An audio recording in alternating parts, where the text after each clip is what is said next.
Olá. Tome cuidado com os estranhos misteriosos, David. Eles são terríveis.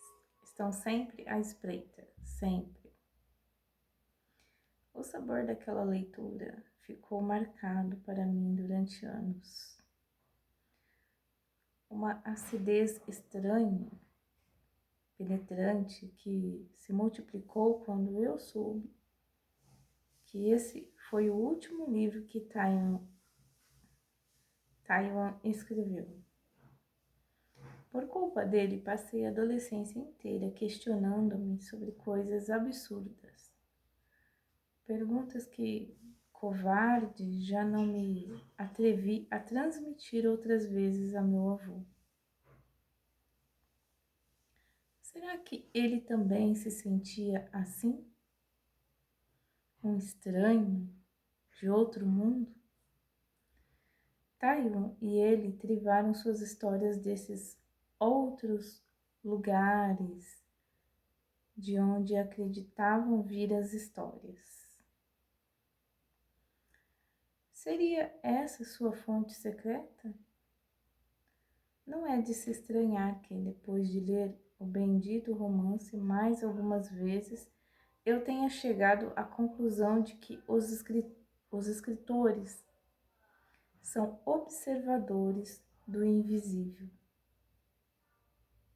Seu trabalho, quando é nobre, consiste em atuar como intermediários entre este mundo e os outros. A vida de alguns autores confirmou suas suspeitas. Philip K. Dick, por exemplo, não teve receio de admitir que havia pisado nesses outros mundos. Edgar Allan Poe tampouco.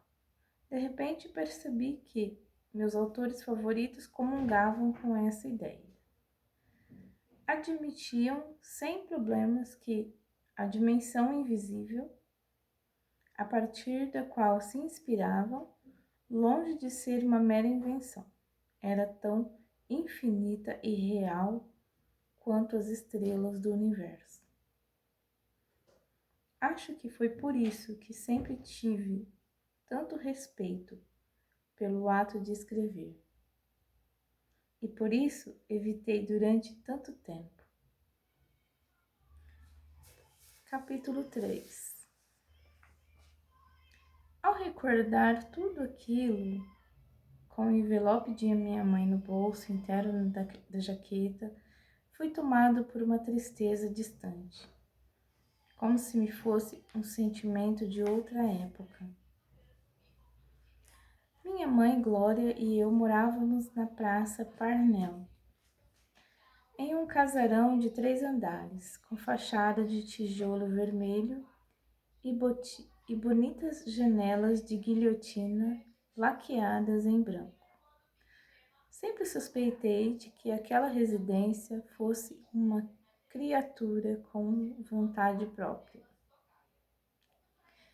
O piso rangia o tempo todo. Minhas coisas nunca estavam onde eu tinha deixado. Como se não bastasse, a casa tinha a bela mania de engolir livros e revistas que quase nunca reapareciam. Fora o lar dos meus avós, fora o lar que meus avós escolheram para morar quando se mudaram para Dublin, e que nós herdamos, transformando-o em uma espécie de mausoléu dos Roca. Naquele ventre de baleia não era tão difícil encontrar relíquias que faziam a imaginação voar ou que nos transportavam a outras épocas. Nunca precisei de muito estímulo para embarcar nesse tipo de viagem. Quando criança, minha cabeça sempre estava nas nuvens.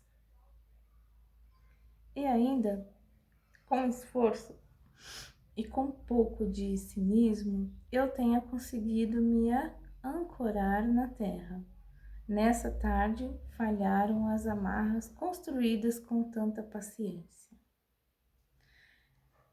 E foi como se aproximara, foi como se o que se aproximara tivesse feito dobrar as membranas do tempo.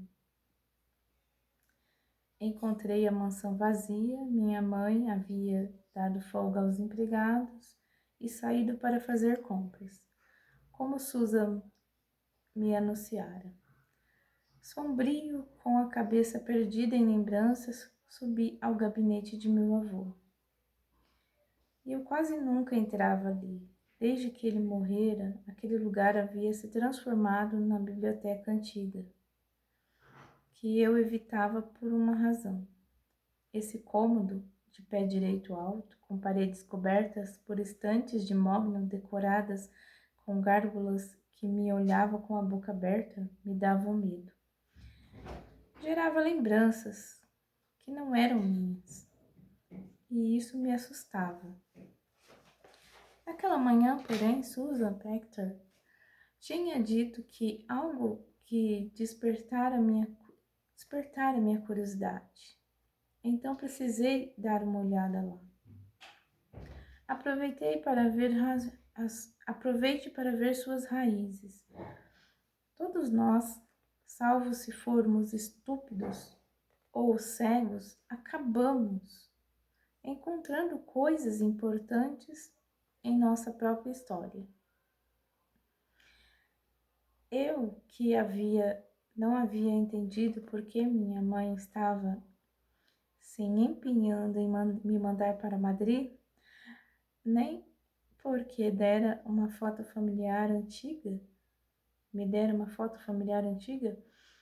não tive outra ideia além de me dirigir ao gabinete de meu avô e sentar-me na poltrona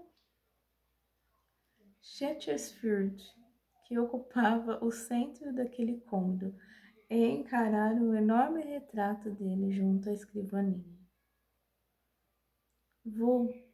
Você vai me contar o que está acontecendo? José Roca, criado no distrito de Chamberim, da família tradicional autêntico madrilhenho, havia se estabelecido nessa mansão no centro de Dublin no outono de 1950. Aquela mudança nunca lhe parecera coisa do acaso. Ele se convencera de que um desígnio superior havia posto a Irlanda ao seu caminho, e entendia que de alguma forma era inevitável que terminasse seus dias ali. José era um homem que acreditava nessas coisas e interpretava os fatos sob o prisma da predestinação. Para ele, tudo se encaixava de acordo com um plano. Por essa razão, minha avó Alice havia nascido a apenas 2 quadras de sua nova casa. Por isso, José e ela haviam se conhecido em um congresso de literatura, em Dublin, há 3 anos antes. Por isso, ele a pediu em casamento em um restaurante localizado na esquina Terrock, como seu sobrenome, mas em inglês, onde a partir de então jantariam todos os sábados. Para Roca, no entanto, nem tudo começara ali. Sua primeira moradia foi um apartamento modesto, em Angles, bairro da capital da Espanha. Nesses primeiros anos, meu avô investiu suas economias em uma preciosa máquina de escrever, verde escura de teclas, e com ela aprendeu a datilografia e começou a teclar dia e noite. O tac-tac de seus escritos se converteu na primeira trilha sonora do casal. Um tempo depois, enquanto os papéis se amontoavam na mesa de meu avô, Alice começou a passar os dias como quem seria sua única cria, a pequena Glória. Maria, minha mãe. A pequena Glória, minha mãe. E logo, quase sem querer, de tanto passear pelo Parque do Oeste e contemplar os, os pelados cumes da serra da Guada, Guadarrama, Guadarrama, a esperança das verdes pradarias da Irlanda se apoderou da personalidade de minha avó. Ela teve a saudade súbita e inesperada, que cresceu no mesmo ritmo em que seu primeiro romance, o primeiro romance de seu marido, e ganhava fama e leitores em toda a Europa. Foi com aquele primeiro pagamento dos 2 espanhóis da casa que eles decidiram se instalar definitivamente na Irlanda. Com delicadeza, Alice convenceu meu avô a se mudarem para esse casarão, de estilo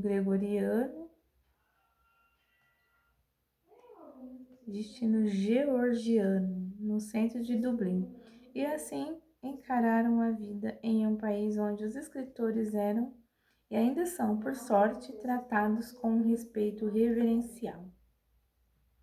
No entanto, aquele movimento não poria fim aos suspiros de minha avó.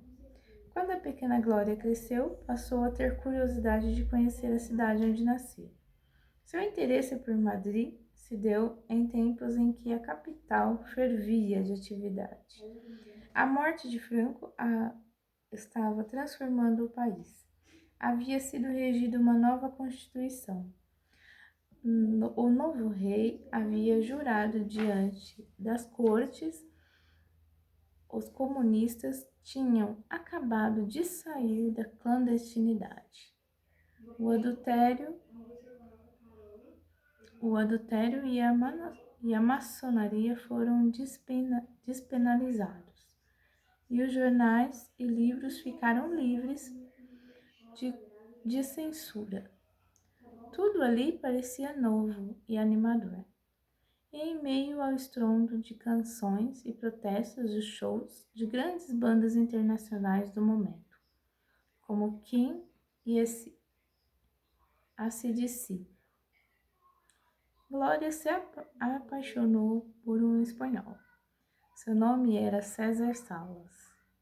Ele estava prestes a se formar em Direito e de início causou uma impressão tão positiva nos Rocas que, graças a seus bons ofícios de Dom José, logo conseguiu um cargo administrativo na Embaixada Espanhola em Dublin. Não era nada de outro mundo, é verdade, mas o salário era bom e permitia que Glória ficasse perto dos pais quando decidissem se casar. Isso aconteceu no fim remoto do ano de 1978. Aparentemente foi uma época idílica. Meu avô estava no auge de sua carreira e os meus jovens pais tinham um mundo inteiro a explorar. Infelizmente, aquele status quo não duraria muito tempo. Meu pai nunca foi muito afeito à família e a presença diária de meus avós começou a sufocá-lo. Em algumas ocasiões, expressou a intenção de afastar-se deles, até que algo inesperado mudou. Mudou tudo. Glória, minha mãe, ficou grávida de mim.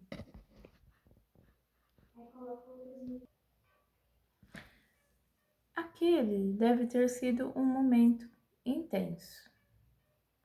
David virou a palavra que alteraria a vida deles.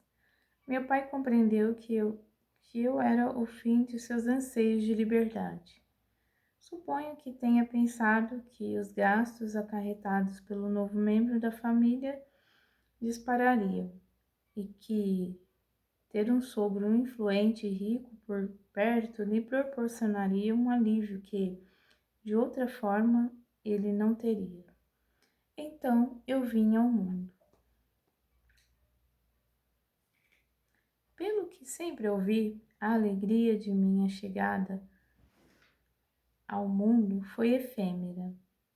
Uma vez batizada em Madrid, para contemplar a família de meu pai com Dom José, minha avó Alice e nós três instalados na Irlanda sob o mesmo teto. Tiveram início assim os problemas. Meu avô e meu pai eram homens de caráter forte e, para piorar, tinham ideias divergentes sobre quase tudo. Dom José, cavalheiro ilustre europeísta, de mente aberta, havia construído seu casarão em um agradável ponto de encontro de artistas, poetas, pintores e pensadores mais ou menos boêmios. Com frequência, as reuniões que organizava em sua sala de estar eram o barulho que o incomodava. Eram os argumentos, e ele julgava volúveis dos interlocutores. Logo, sua contrariedade se transformou em aversão. Não suportava aqueles literatos com pretensões de liberdade, habitantes de mundos irreais, com a cabeça em utopias que jamais se concretizariam. Depois que nasci, essa sensação aumentou. Não havia conversa à mesa sem grosserias, nem reunião familiar sem polêmica. E meu pai, que, ao que parece,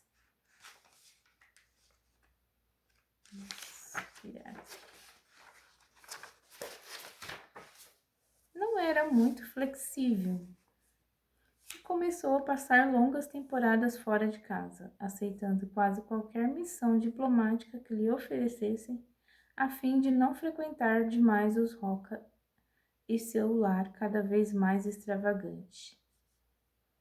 Quando fiz 6 anos, por alguma razão que jamais me explicaram, o Sr. César, que é como era chamado pelas empregadas domésticas, pediu ao Ministério das Relações Exteriores que o mudasse de posto.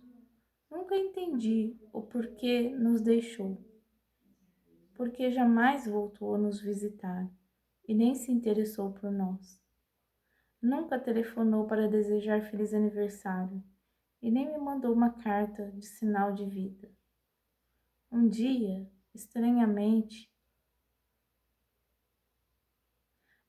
estranhando a sua prolongada ausência, meu avô e minha mãe viajaram ao Porto para falar com ele.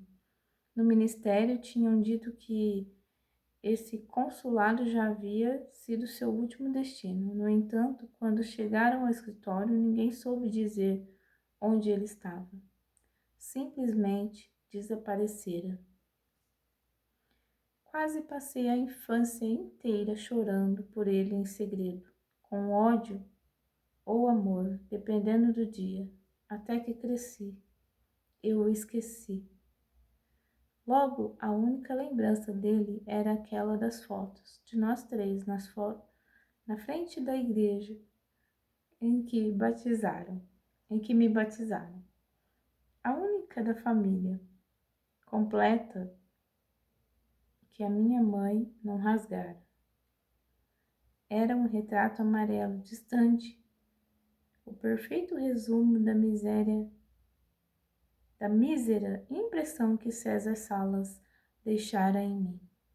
Cresci, portanto, à sombra de meu avô, rodeada de seus livros e seus papéis, vendo-o diariamente escrever em seu escritório, de sol a sol, inventando histórias que eram lidas em meia Europa. Educar-me na casa de um literato que às vezes os jornalistas compravam, como Júlio Verne, Bram Stoker, fez com que, desde menino, eu sentisse uma curiosidade irrefreável por seu trabalho. Naquela época, meus olhos puerins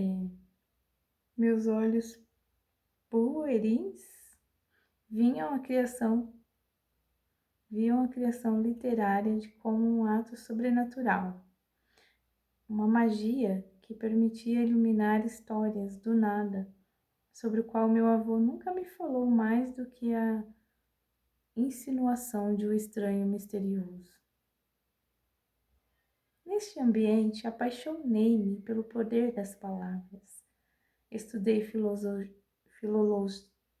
filologia, depois filosofia, e meu avô soube plantar em mim a semente de algo que, infelizmente, ele não viu florescer. Algo que, neste momento, nem eu mesmo sabia que carregava comigo.